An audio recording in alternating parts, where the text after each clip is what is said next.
I have attended enough interspecies summits to know that survival depends on discipline. Keep your posture straight. Keep your opinions neutral. Keep your eyes where they belong. Horizon Arcadia glittered outside the panoramic viewports, its polished silver corridors reflecting the soft glow of New Boston Colony far below. The summit hall was a masterpiece of diplomacy, floating hollow banners, representatives from 12 species, the faint hum of translation fields weaving meaning through the air. And then there was Admiral Madison Reed. Elyndrians were already hard to ignore, tall, fluid in movement, their bioluminescent skin shifting in faint tonal patterns that hinted at emotional states. But Madison didn't merely enter a room, she recalibrated it. Her uniform was sculpted precision, dark indigo fabric traced with silver command lines that followed the elegant symmetry of her form.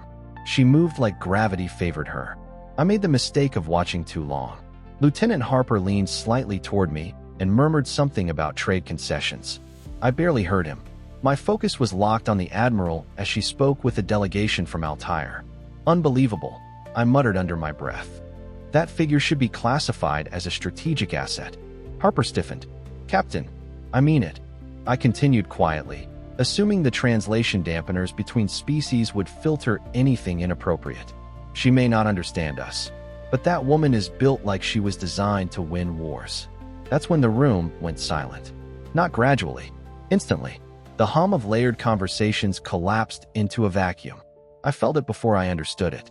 Every eye in the summit hall turned toward me. And slowly, deliberately, Admiral Madison Reed pivoted in my direction. Her gaze locked onto mine. Her skin shifted from cool, diplomatic blue to something warmer. Brighter.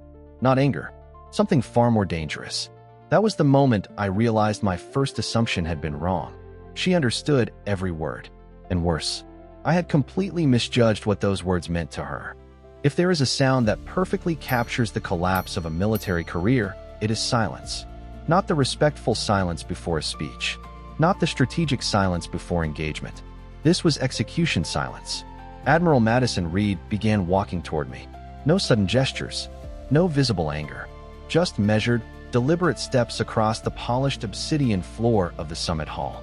The gathered dignitaries parted instinctively, as though orbiting a gravitational field that bent protocol around her. I remained frozen. Every survival instinct I had developed in 17 years of service screamed at me to apologize, to correct, to deflect, to feint, preferably. Instead, I stood there like an idiot who had just verbally detonated a plasma charge in the middle of Alliance diplomacy. Her boots made no sound, but I felt each step in my spine. When she stopped in front of me, she was close enough that I could see the faint bioluminescent veins beneath her skin, subtle lines of gold and silver shifting in complex patterns. Elyndrian emotional displays were not random.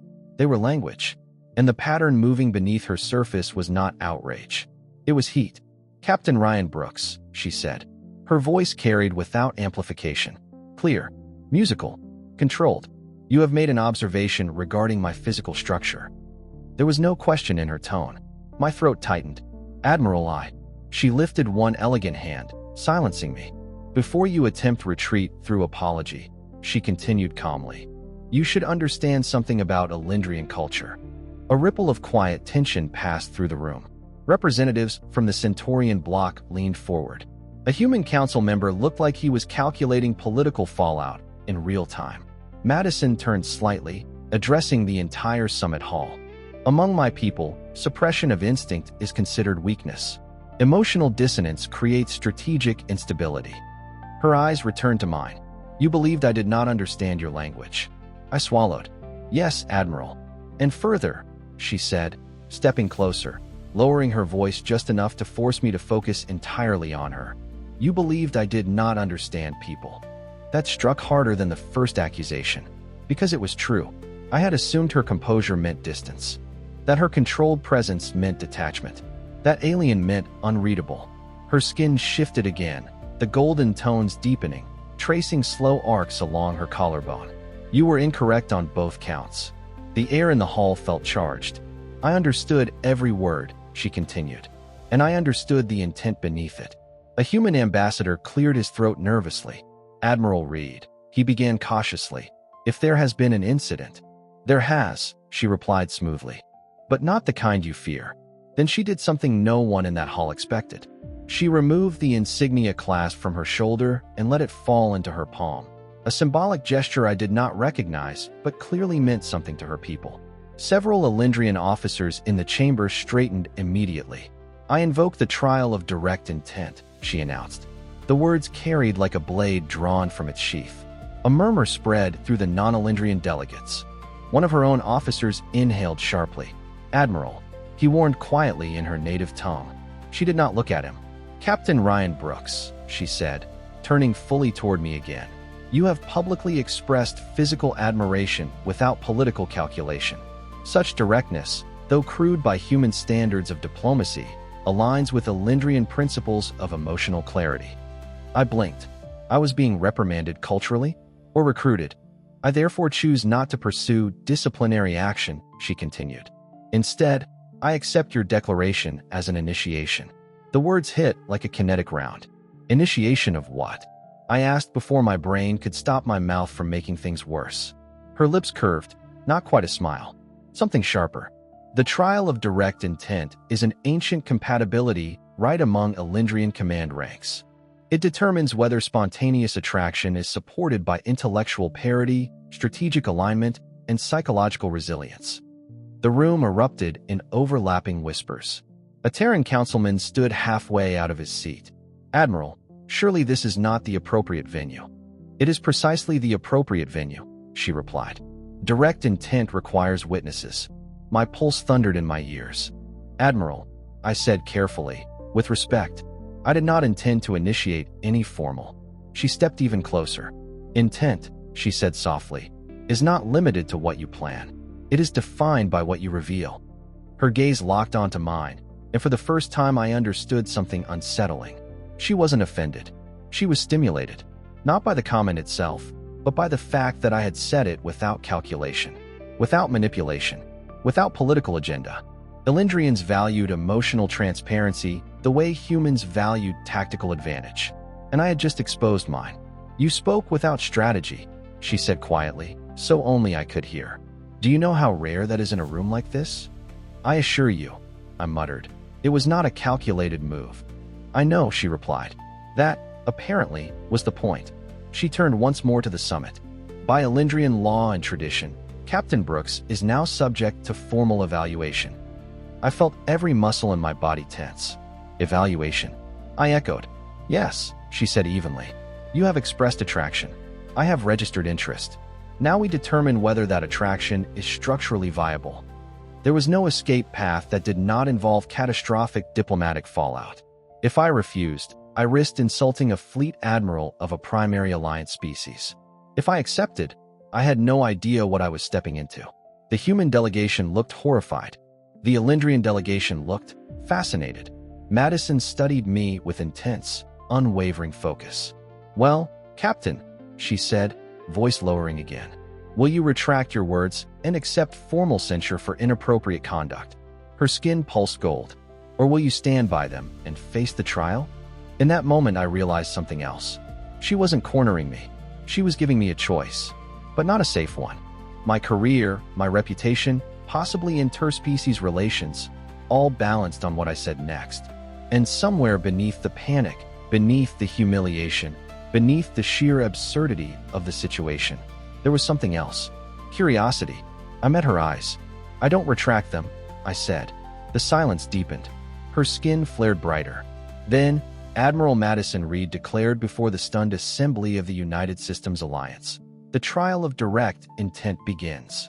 If you've watched this far, then this story is really interesting to you. Please confirm it by clicking like under this video. It doesn't cost you anything, but it will help me understand what story to publish for you next. Write in the comments who the alien woman in this story looks like, and who you would like to see in the next one. Let's move on. If you ever want to understand the difference between human diplomacy and Elyndrian culture, try standing in the center of a summit hall while an alien fleet admiral publicly evaluates your emotional architecture. That's where I found myself. The delegates had formed a loose semicircle around us. No one was speaking now. No one was pretending this was still a trade negotiation summit. It had become something else entirely, a cultural event unfolding in real time. Madison stood opposite me, posture straight, hands clasped behind her back in formal command stance.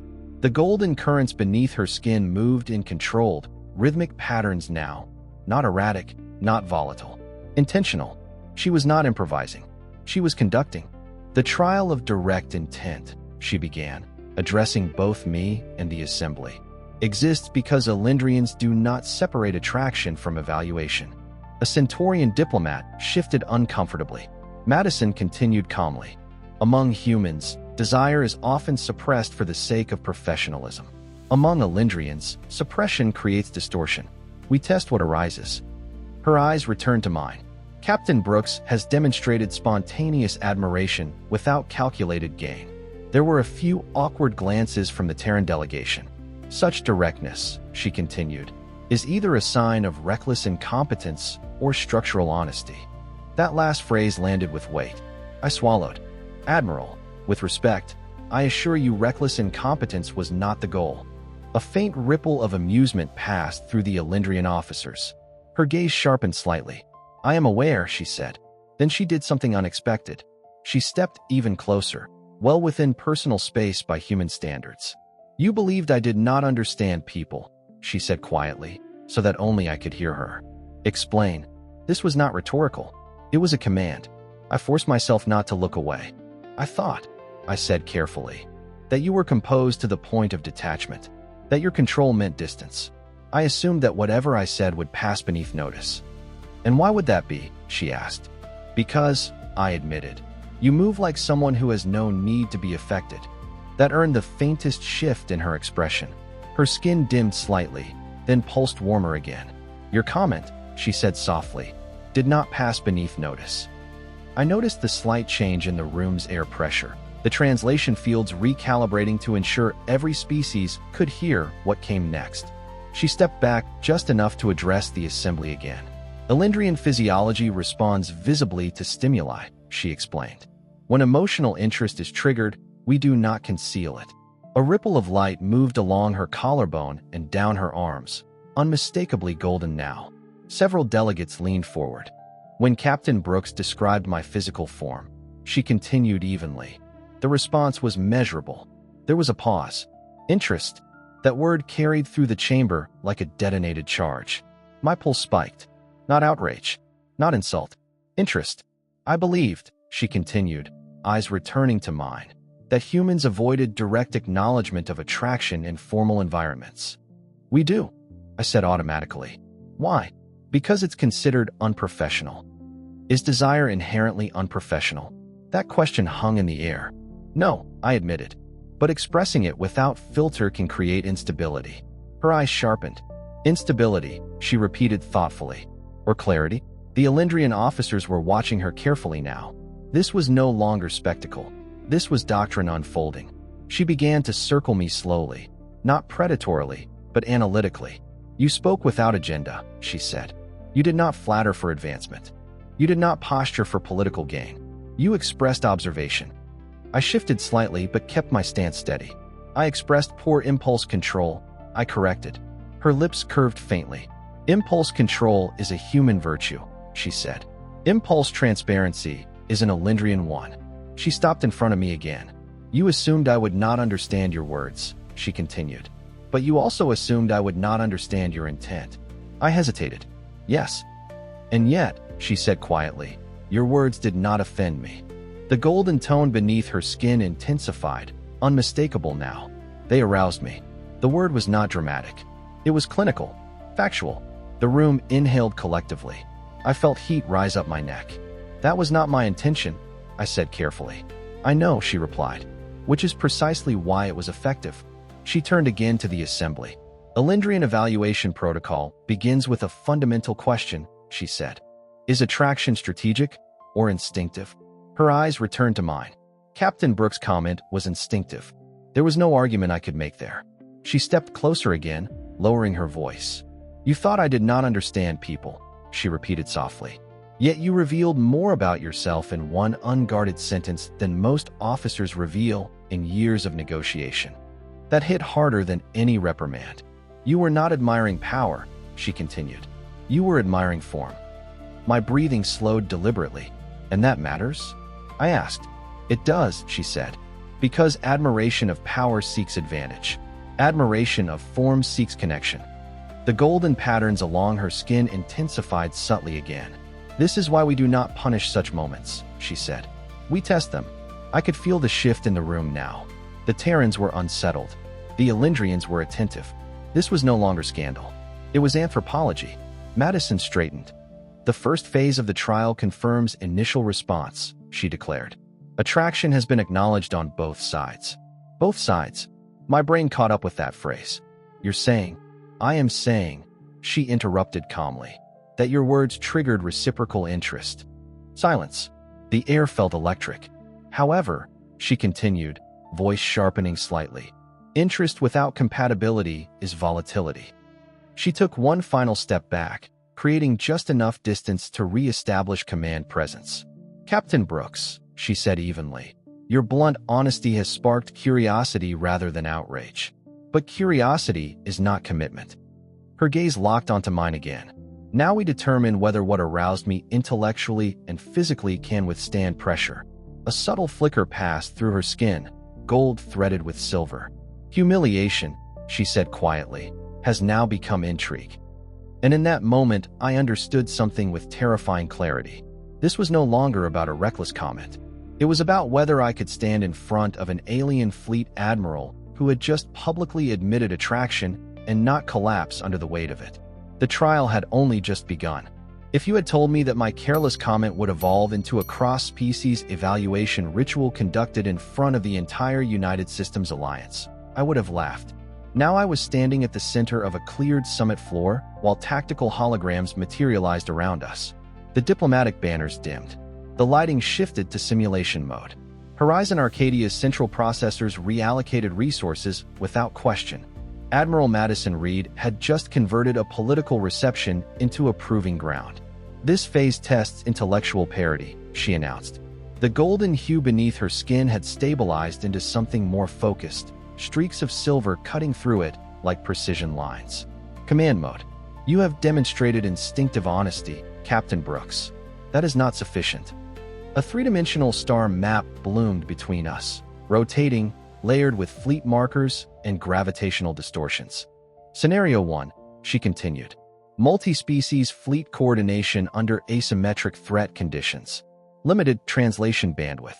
Civilian presence. A few Terran officers exchanged uneasy looks. This was no longer symbolic ritual. This was real command simulation. She stepped back and folded her hands behind her spine. Proceed. The hologram flared brighter. 12 fleet signatures appeared: Terran, Elyndrian, Altiran, Centaurian. An unidentified hostile force approaching through a dense debris field. I exhaled slowly. You're testing reaction time, I said. I am testing structural thinking, she corrected. The hostile fleet accelerated. Allied ships are misaligned, I observed. Centaurian cruisers have wider turning radii. They'll bottleneck in the debris. Correction acknowledged, she said evenly. Solution. I stepped forward into the holographic field. Reassign Elyndrian frigates to lateral suppression.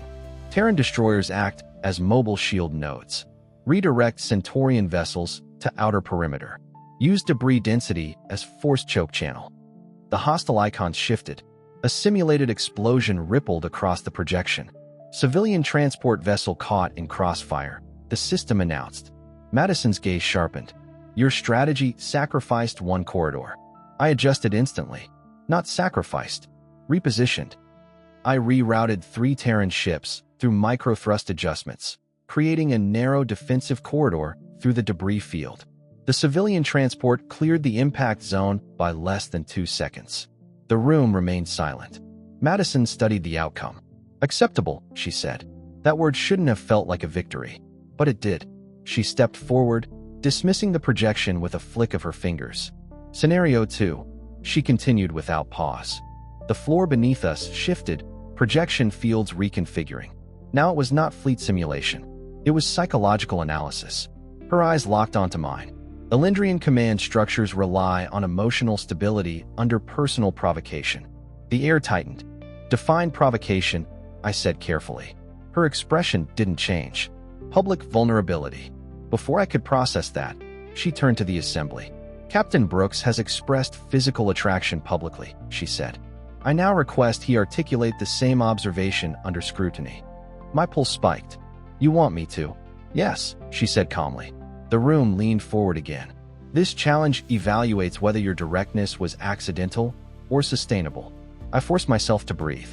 She stepped closer. You admired my physical form, she said evenly. Describe it again. Without humor. Without retreat. The request hit harder than the tactical simulation. I could navigate fleet strategy. I could solve battlefield problems. But this? I became acutely aware of every delegate watching. If I softened the truth, I would fail the premise of the trial. If I overstepped, I would destroy everything. I met her eyes. Your form, I began steadily, is balanced and deliberate. You carry yourself like someone who knows the effect of her presence. A faint shimmer passed beneath her skin. You're physically strong, I continued, forcing clarity into my tone. But it's not just structure. It's symmetry. You look like command fits you naturally. The golden tone intensified slightly. And the rest? She asked quietly.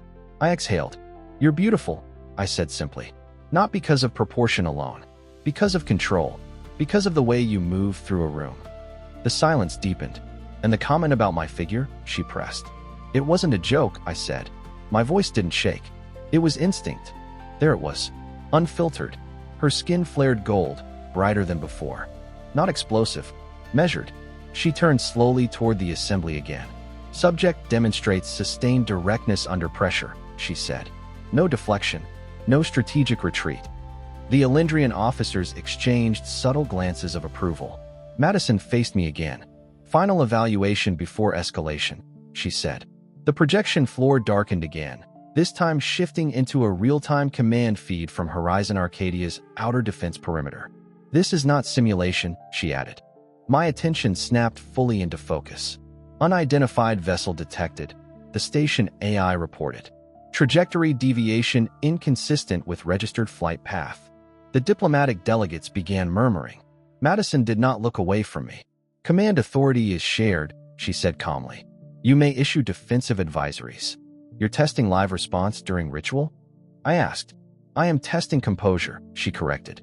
The unidentified vessel accelerated. Broadcast identification request, I ordered. Deploy perimeter drones to intercept. Do not escalate weapons lock until intent is confirmed. The drones deployed. No response from the vessel. It adjusted vector directly toward a civilian docking ring. My instincts sharpened. Reroute civilian traffic. Lock magnetic clamps on Ring 3. Activate soft barrier fields.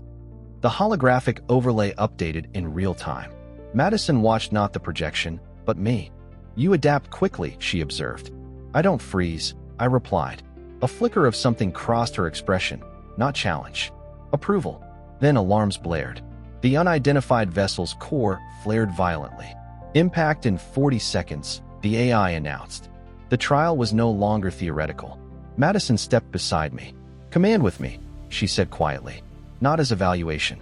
As partnership. For the first time since this began, we were not opposing forces within ritual structure. We were aligned. And whatever happened next would determine whether this was spectacle or something real. The alarms didn't scream, they pulsed. Horizon Arcadia was too sophisticated for chaos. Even imminent impact was delivered in controlled waves of red light and low-frequency vibration through the deck plating. The unidentified vessel's core signature flared again, unstable and overcharged. 32 seconds, the station AI reported. Madison stood beside me, not in front, not behind. Beside. That detail mattered more than I wanted to admit. Impact vector? She asked. Docking ring 3, I answered instantly. Civilian traffic just cleared, but structural shielding won't hold against a reactor breach. The holographic projection zoomed into the outer ring. The vessel wasn't large, courier class, but its power core readings were wrong. Deliberately wrong. Suicide strike, one Terran council member whispered. No, Madison said calmly. Too imprecise. She looked at me. Assessment. Diversion, I said. Or forced destabilization. Meaning? It may not intend to hit us, I continued rapidly. It may intend to detonate near us. The room quieted again. A proximity explosion at that radius would shear the ring's outer superstructure and send debris cascading across 3 sectors, civilian habitation modules included. Time? Madison asked. 24 seconds. She didn't hesitate. Command authority transferred jointly, she said, voice resonating with command clearance codes. Captain Brooks, you have tactical discretion. Every human delegate in that room probably felt their blood pressure spike at that sentence. An Elyndrian fleet admiral had just handed a human captain shared authority during a live threat. I stepped fully into the holographic field. Redirect defense drones, I ordered. Hard intercept. Disable propulsion but avoid direct core impact. Risk of premature detonation? The AI asked. Hi, I said, but acceptable if we redirect blast vector. Madison's eyes narrowed slightly. You're not stopping it, she observed. No, I replied. We're steering it. The drones accelerated. 4 small defense units, forming a triangular intercept pattern. 18 seconds. The rogue vessel attempted evasive maneuvering. Boost drone velocity, I said. Use grappling tethers, attach, and pivot thrust. That will not hold if the core overloads, Madison warned. It doesn't need to hold, I replied. It needs to shift angle. She understood instantly. Golden light pulsed beneath her skin. The drones latched on, magnetic clamps sparking against alien hull plating. 14 seconds. Reverse thrust. I commanded. The drones strained, micro-engines screaming against inertia. The rogue vessel's nose tilted. 3 degrees. 4. Insufficient deviation, the AI warned.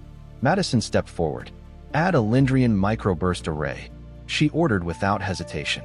Vector offset 42 degrees relative to station axis. That was aggressive. Too aggressive by conservative alliance standards. But she wasn't thinking politically.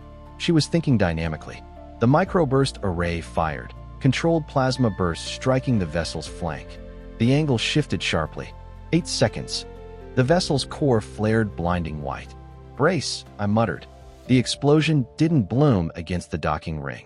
It detonated just outside optimal impact range, the redirected vector pushing most of the blast outward into open vacuum. Shockwaves rippled across Horizon Arcadia's shields. The summit hall lights flickered once, then stabilized. Silence. No secondary detonations. No hull breach alerts. Just the low hum of systems recalibrating. The holographic display confirmed structural integrity across all civilian modules. We had redirected the blast. Not stopped it. Not prevented it. Redirected it. Madison exhaled slowly beside me. Her skin was no longer just gold. Silver streaks threaded through it. Bright, sharp, almost electric. Not stress. Excitement. She turned to face the room. Threat neutralized, she announced calmly. Civilian casualties, 0. The delegates erupted into layered conversations. Relief, astonishment, recalibration of diplomatic narratives. But Madison didn't look at them. She looked at me. You chose adaptation over containment, she said quietly. Yes. Why? Because total control is illusion, I replied. Redirecting chaos is faster than trying to erase it. Her lips curved faintly. You think like a predator, she observed. I think like someone who doesn't like losing civilians, I corrected. There was something in her expression that shifted then, subtle but undeniable. The ritual tone that had framed everything up until now thinned. This wasn't performance anymore.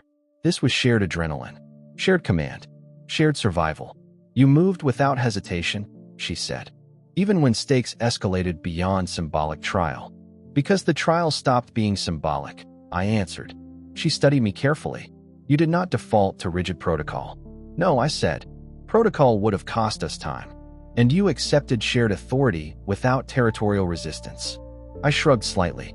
You're better at fleet-level burst calculations. I'm better at asymmetric redirection. That's not competition. That's math. A faint ripple of amusement passed through her expression. Behind us, emergency response teams confirmed no casualties, minimal structural damage. The summit had almost become tragedy. Instead, it had become proof. Madison stepped closer, no longer addressing the assembly. Just me. Phase escalation acknowledged, she said softly. What does that mean? I asked. It means, she replied, that the trial is no longer hypothetical. Her skin glowed brighter, gold deepening toward something warmer. When I said your words aroused me, she continued quietly. I meant intellectually. I held her gaze. And now? I asked. Her expression sharpened, not predatory. Focused. Now, she said. Your actions have done the same. The room's noise faded into background blur.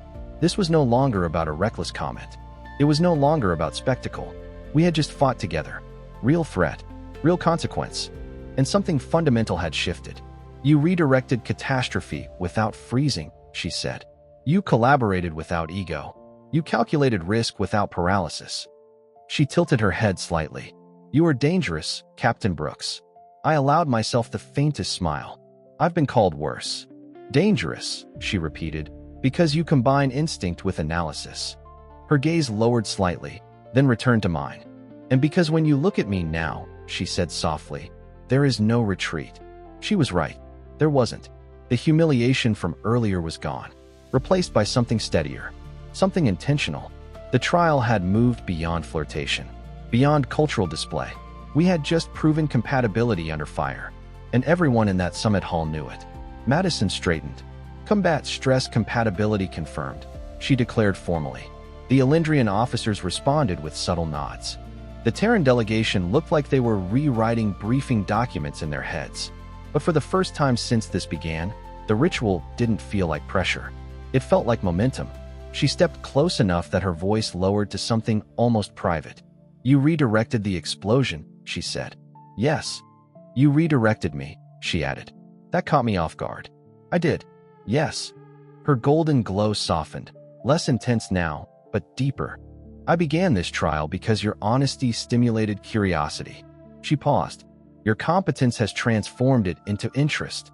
And in that moment, I realized the danger had shifted. Not from the attack, from the consequences. Because if this continued, it would not remain contained to ritual. It would become real. And real, in alliance politics, was far more volatile than any explosion. The trial was no longer a spectacle. It was becoming a choice. And I was beginning to understand exactly how high the stakes truly were. The summit did not resume. It dissolved. Officially, the Alliance Council issued a statement about unexpected security developments requiring adjournment. Unofficially, every delegate aboard Horizon Arcadia was talking about exactly two things: the attempted attack, and the fact that an Elyndrian fleet admiral had publicly initiated courtship with a human officer. I was escorted, not detained, not reprimanded, escorted to a private observation chamber along the station's outer ring. Madison arrived minutes later. The chamber lights were dim, starlight filtering through reinforced glass. Below us, New Boston colony shimmered faintly against the planet's curve. The void beyond felt endless. For the first time since the trial began, there were no witnesses, no delegates, no political pressure pressing in from every direction. Just us. Madison removed her command mantle slowly and set it on a side console. The gesture was deliberate, symbolic, stripped of ceremony, but not of authority. Human diplomacy will be calculating consequences right now, she said evenly. They're not the only ones, I replied. She looked at me directly. No, she agreed. They are not. Her skin no longer burned gold. The color had softened, warmer, steadier. Not display, not dominance, something more intimate. The trial is complete in its initial phases, she said. Initial, I echoed. She stepped closer, but not aggressively. Elyndrian courtship is not casual, she explained. We do not pursue transient bonds. If compatibility is demonstrated, we proceed toward permanence. I felt the weight of that word. Permanence. You said earlier it was political, I said. It is, she confirmed.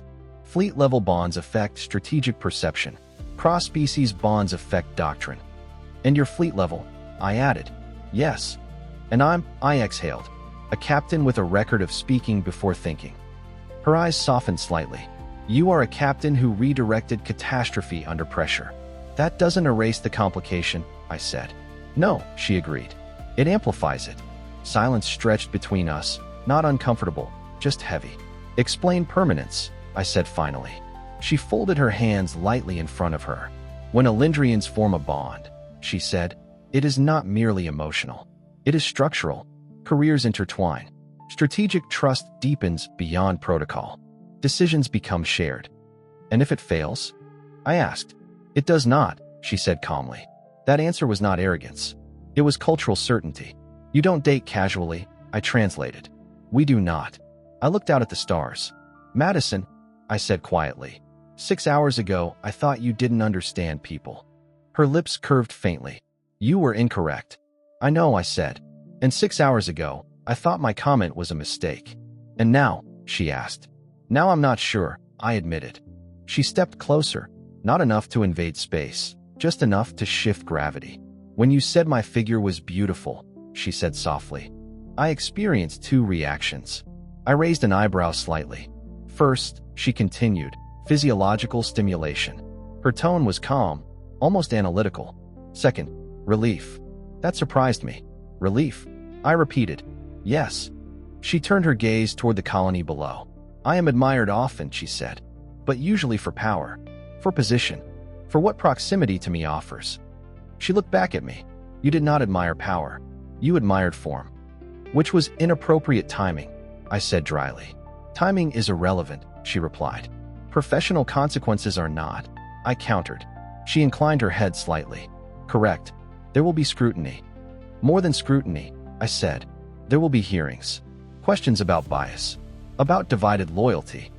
There already are, she said calmly. That made my stomach tighten. You knew that when you invoked the trial. Yes. You risked your rank. Yes. For what? I asked. She didn't answer immediately. Her skin shifted, gold deepening with subtle silver threading through it. For authenticity, she said finally. For alignment. You don't know me well enough for permanence, I said quietly. She stepped closer still, close enough that I could feel the faint warmth radiating from her skin. That is the next phase, she replied. Which is decision. The word hung between us. You are not obligated, she continued.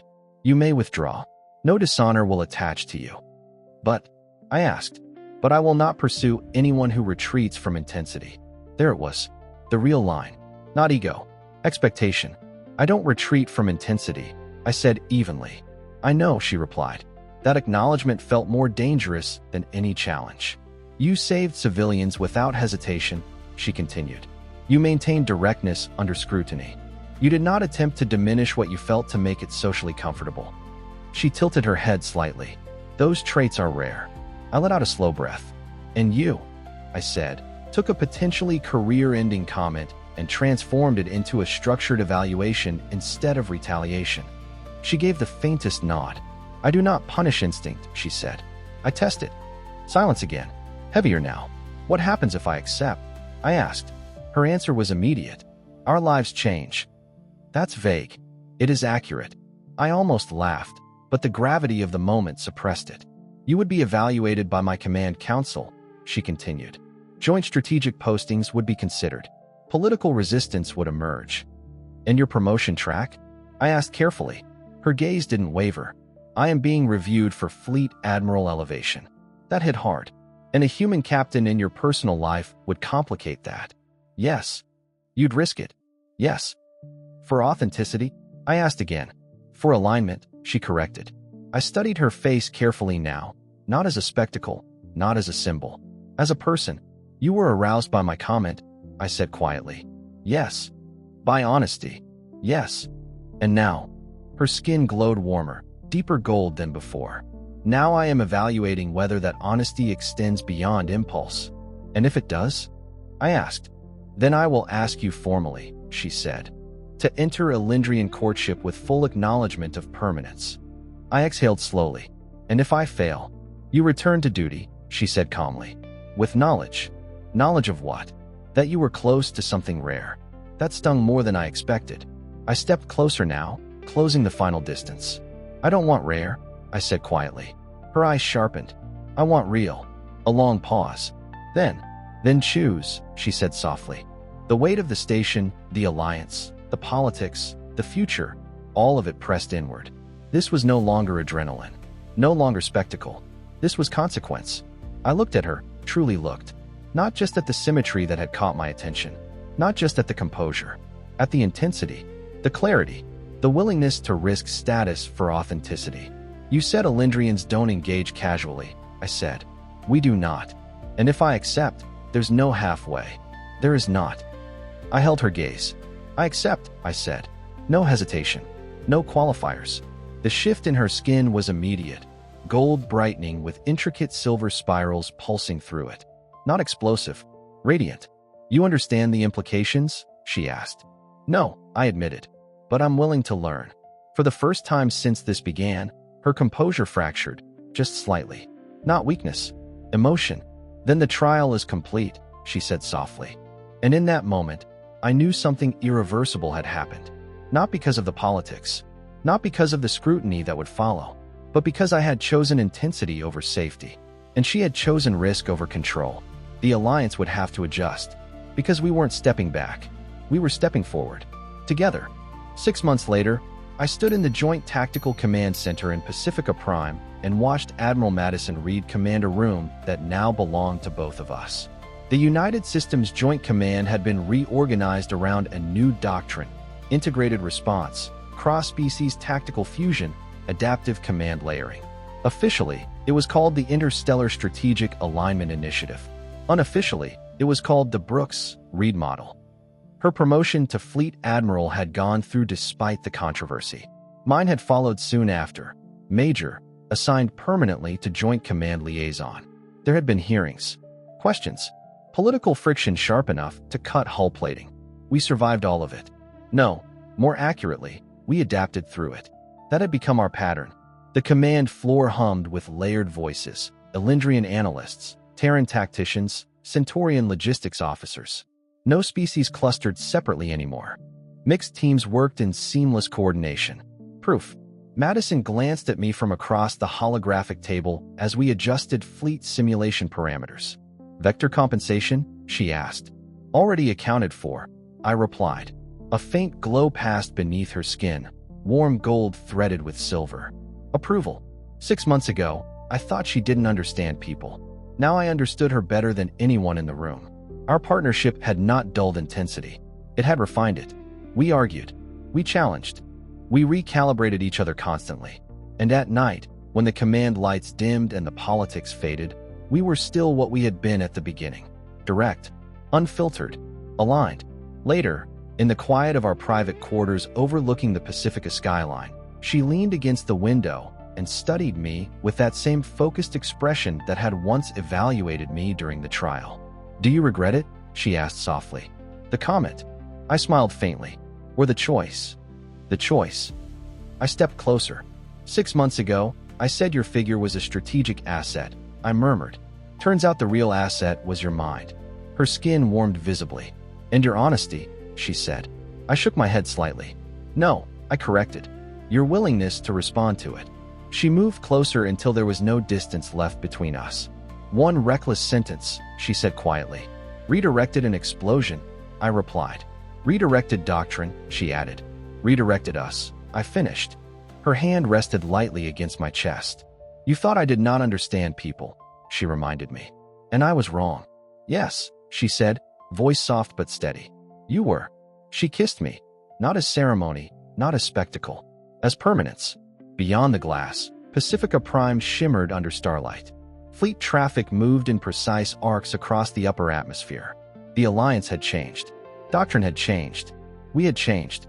All because I spoke without calculation. All because she chose to test rather than punish. Sometimes revolutions don't begin with strategy. Sometimes they begin with instinct. And the courage not to retract it. Thank you for listening to this story to the end. Don't forget to like and subscribe. Write in the comments what moment in this story impressed you the most. And also check out the other videos that just appeared on your screen. See you in the next video.